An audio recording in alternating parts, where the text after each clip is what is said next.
This is a review of the 1981 Richard Pierce film Threshold, which I think may be one of the most underrated movies I have ever seen. It has Donald Sutherland, Jeff Goldblum, and John Marley in it, but it's rated 6.1 with only 441 votes on IMDb, which is lunacy. It seems almost like a mistake, like there's some glitch in the website when you see that rating. But I headed over to Letterboxd, and they have a similar kind of rating, and it's just almost a total obscurity for this really incredible movie. I think maybe one of the reasons why people haven't seen it so widely, or why people didn't take to it very much, is that the film is advertised as science fiction, but it is not a science fiction film at all. Technically, the events that take place in the movie are a little bit ahead of real time. The things that take place in the movie take place sort of a couple years after the movie was made. In real life, they happened.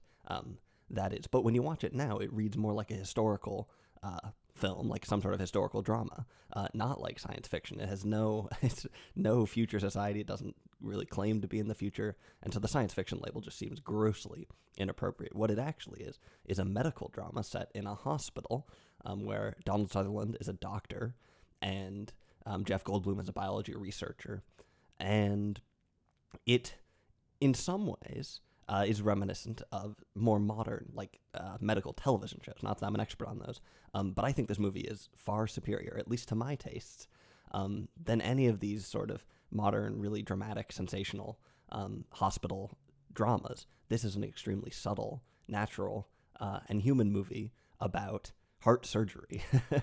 Let me give you just a couple of examples about how I immediately knew that this was a good movie.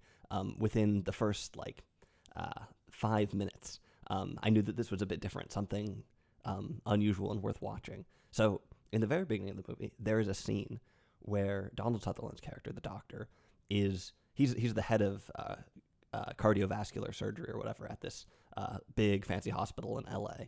And at the beginning, he's giving a speech for Heart Day, specializing in young hearts this year, where it's some sort of event open to the public where they're celebrating the achievements that they've made in saving people's lives. And he has a bunch of kids all around, and he says, this is so-and-so, we saved this, this person had this sort of issue and we worked it out. You wouldn't even know today, would you? So he's giving this speech in front of this big crowd, and meanwhile, partway through, he gets a note handed to him. He doesn't read the note at first, but as the crowd are applauding, he takes a look at it. And that's a clever plot device, but that's not how I thought, wow, this is a cool movie. What tipped me off is that you never learn what the note says. And there's no big dramatic, quick, we're going to cut to this person who's dying, right? That's what one of these sort of modern health television shows or doctor medical themed dramas on television would probably do, something along the lines where it's like this huge dramatic switcheroo from being in the crowd to attending to someone who's dying. Instead, the movie just kind of alludes to that, but it is a much, much lighter touch, and in general, really understated movie. And that's one of the first hints you get, where instead of having the big dramatic moment, instead, he just reads the note, and you sort of see a little bit of a facial expression, but that's it. And the next scene isn't totally connected. The next scene does involve Donald Sutherland. He's talking to a patient. And this is another example where you just get the sense that you're watching something a bit different. So the patient is saying something about contemplating his death or something like that, and telling the doctor that if things don't go right, he wants X, Y, and Z or something like that. And the patient at one point says, well, it's like Voltaire said about dying, or on his deathbed or something. You know who Voltaire is, right, Doc? And Donald Sutherland says, sorry, I gotta go. And right there again, you see a total 180 from what sort of a sensationalized doctor television show would do, which would be that they would drag out some sort of cheesy quotation at the beginning that is sort of bookends the whole thing, right? Oh, he says this on his deathbed, and then later that person's going to die or something like that, and they're going to say something like that, or it's going to be reversed or something along those lines. You know what I mean? They would set it up with this thing, but here the movie rejects that and, goes for the lighter, more subtle touch, but it still gets sort of the message across in that it's, starting to examine these people who are maybe nearing their death, and starting to examine Donald Sutherland as a doctor who works in an extremely personal but also distant profession and who has to deal with extreme consequences and extreme pressures all the time.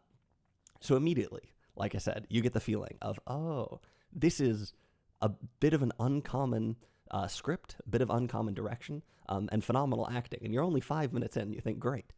Now, I will say that the movie has a little bit of a sprawling touch to it, which I kind of like, but this might put people off somewhat, as in, it's not totally clear what's going to happen for a while in the movie.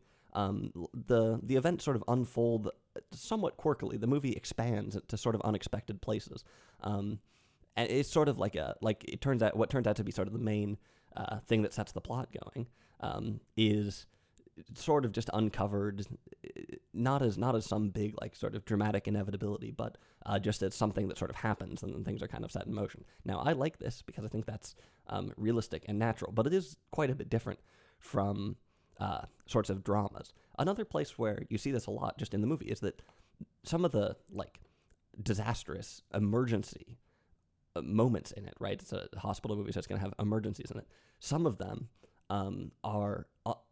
most of them occur remarkably slowly. And this is, again, a place where you would totally contrast it from a television show set in a hospital where the stretcher is going to come careening in. They're going to burst through the doors. Oh, no, quick, we got to do this. We got to code, whatever. We got this, that, and the other. Give me the thing. Shock him in the heart, It's going to be really fast paced, just trying to cram all the sensationalism in.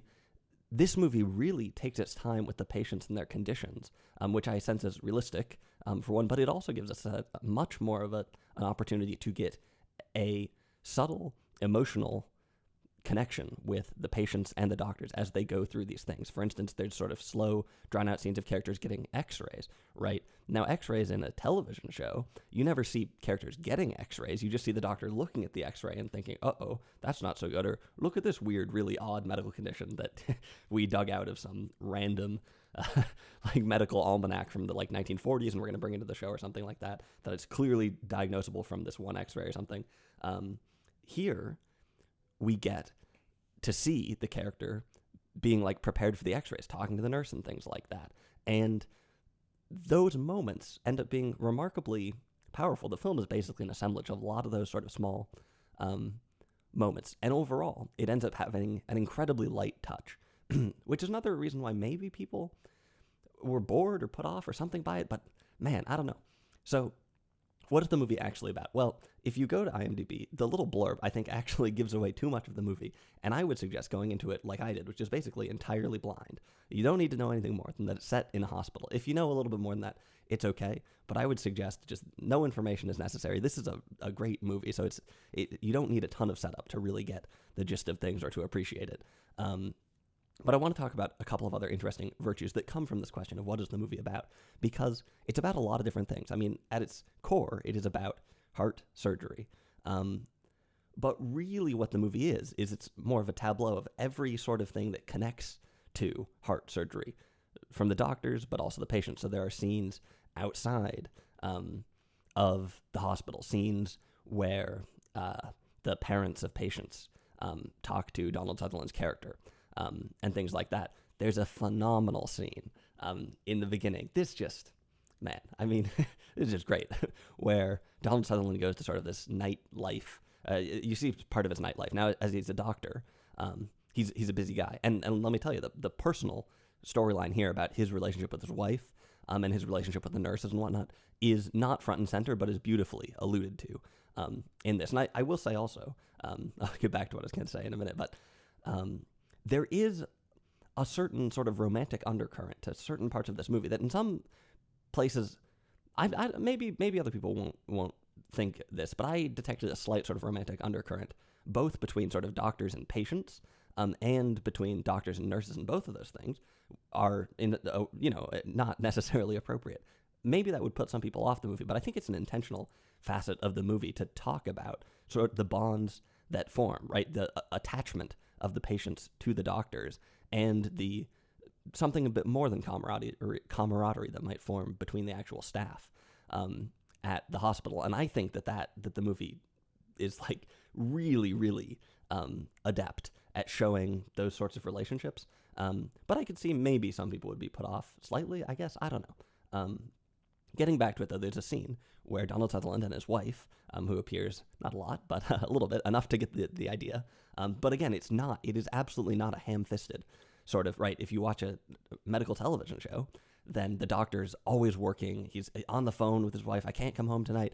Can't do it right. It's no time. I'm a slave to my work and whatnot. It's this sort of ham-fisted, really extreme characterization of the busy doctor who's saving lives but can't take the time for his own family or something like that. Well, this movie does not do that at all. This movie is a much more subtle, just higher order thing that shows a complex and strained relationship between the doctor and his wife that even though it's only like 5 minutes in the movie, you get just such a sense of how they exist together. And similarly in the hospital television show, right, the doctor would be sleeping with the nurses. Obviously that doesn't happen in this movie because it's a good movie and it's not just a totally unrealistic sort of sensational thing. But you do get a really interesting, complex insight into the relationship between doctor and nurse, right? And similarly between doctor and patient, both what the patients mean to the doctor and how patients will attach a certain emotions to the doctor as a father figure or something along those lines, some sort of savior, something like that. Now, I'm not a doctor. I try to avoid hospitals as much as possible, but this movie just seems to ring so true in every single aspect of it, even the technical aspects. I can't really judge if they did the heart surgery correctly, but it seems to be sort of an order of magnitude more complex on the technical side of things than the average sort of medical drama. It seems like you watch it, it seems legit. Let's get back to this scene at night, though. So they go to this party, a dinner party, and there's a character there who's some sort of author, and he sort of has this interesting theory about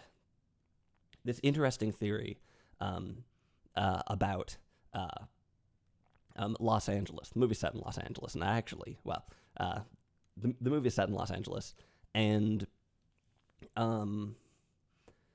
he talks about how Los Angeles is this sort of, it was the end of westward expansion. So it's the last of the old America and the first of the new, best poised to set up the new world. This is a very sort of East Coasty perspective of California, I guess. But he likens, he talks about the people who come from all over the world to have heart surgery performed by Donald Sutherland as a miracle. Right. And he sort of invokes this interesting parallel between Los Angeles and the heart surgery. Right. Which is a great, like for a film studies kind of person, that is what a nice thing just to sneak in the movie. This is not a major part of the movie by any means. This is not the thesis of the film. This is one character in the movie who's saying something kind of interesting. That is, it's really interesting. So you invoke Hollywood or Los Angeles in the movie. We can usually, that is some sort of reference to film or something like that. And we don't have to shoehorn everything into this, but it's pretty interesting here talking about the sort of life support that heart surgery might give and the sort of life support that Hollywood or Los Angeles might give and the sort of personal ties and the artifice of both of those things, right? The mechanics of it and also the naturalism of it. That is, I think, approaching one of the biggest themes of the movie, is the personal nature of everything, but also how you reconcile that with technology.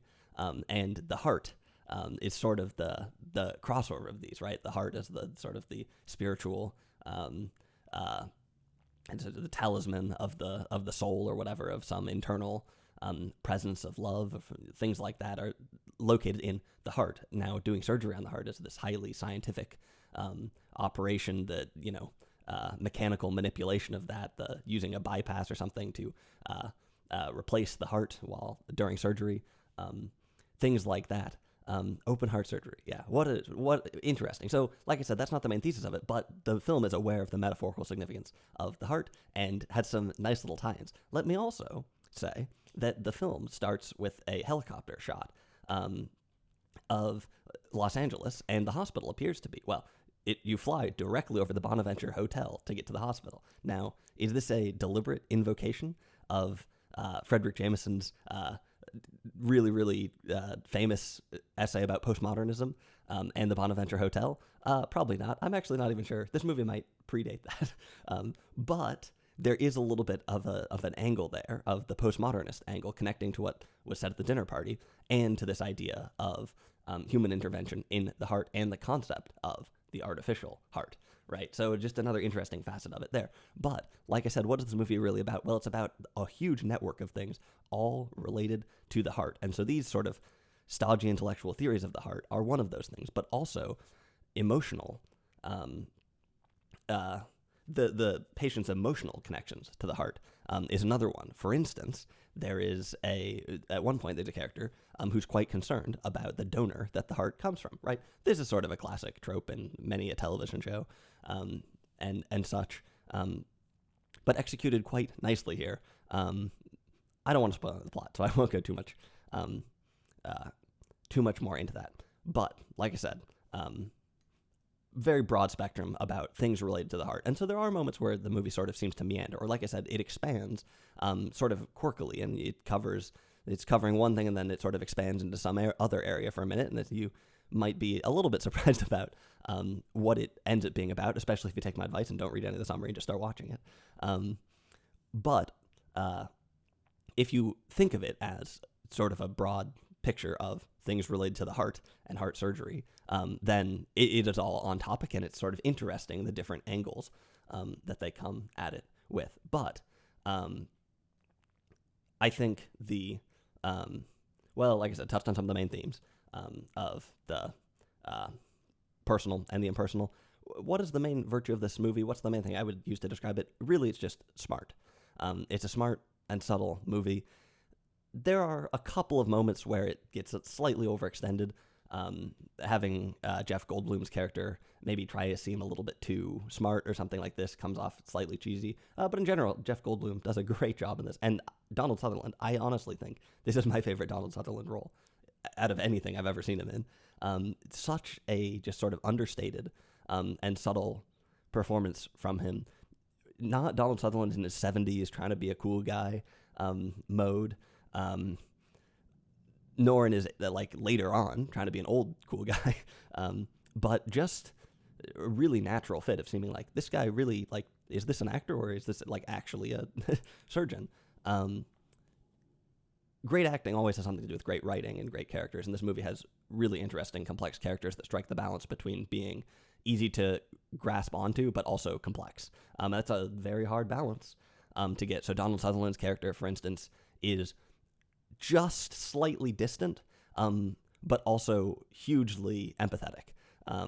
And I mean that as in that's his relationship with the audience, but that's also would describe his character and the nature of his work as a surgeon is being a bit distant, a bit apprehensive to connect or to grow too close, but also hugely empathetic. And you get that sort of thing where there are moments where it's sort of hard to penetrate what exactly he's thinking or what exactly he's doing, and there are other moments where it's really clear where he stands and what he thinks about. The movie does some phenomenal showing of internal thoughts. There's a scene where Donald Sutherland looks at some cows, for instance, and much, much better than most movies that try to use some scene to show us all, here's what they're thinking. You have to watch the movie to understand why looking at cows might be significant. And Jeff Goldblum's character starts out seemingly like a very sort of middle-of-the-road Jeff Bloomy sort of nerdy character, at least early career, Jeff Goldblum or whatever. And this is a pretty early movie for him from 1981, given that something like The Fly came out in 1986, right? There's a real sci-fi movie. But he's really young here. It starts out with a character that's very easy to grasp onto, basically immediate, you sort of get it, but then who does some interesting things later on, and that you realize there are some complexities to this guy as a character. Almost every scene in this movie just brings out another moment of, that's kind of interesting, that's kind of smart, that's kind of subtle. Like I said, this is a smart movie and an understated movie. Maybe that's one of the reasons why it's not super popular, is because it is not a sensational sort of thriller type thing. It is an understated movie with not a slowly paced movie, but a movie that gives space and time to the action and to the emotions. And that's, for me, that's exactly my kind of thing. And even if that's not exactly your kind of thing, this is still a great movie. And like I said, a 6.1 on IMDb with 441 votes is lunacy. I don't understand how the heck nobody has seen this movie and why. Yeah, I really can't comprehend that. So I think I might have stumbled onto here, like I said, the most underrated movie I have ever seen by far. You don't really need a guide to this, right? This is part of a series about movies you might need a guide to appreciate. You don't need a guide to appreciate this movie, but it's so great that I just had to sit down and share a little bit about why I like Threshold, directed by Richard Pierce from 1981, and why you should check it out as soon as you can. If you can, hopefully you can find a copy of it to watch, and if you can, you absolutely should, because it's a really cool, really subtle, smart, understated movie, great acting, complex characters, and a really interesting plot that is year ahead of its time, as in it depicts events about a year before they happened in real life, although not exactly. He doesn't know the future, but fairly close. So Threshold, 1981, Richard Pierce. Check it out if you can.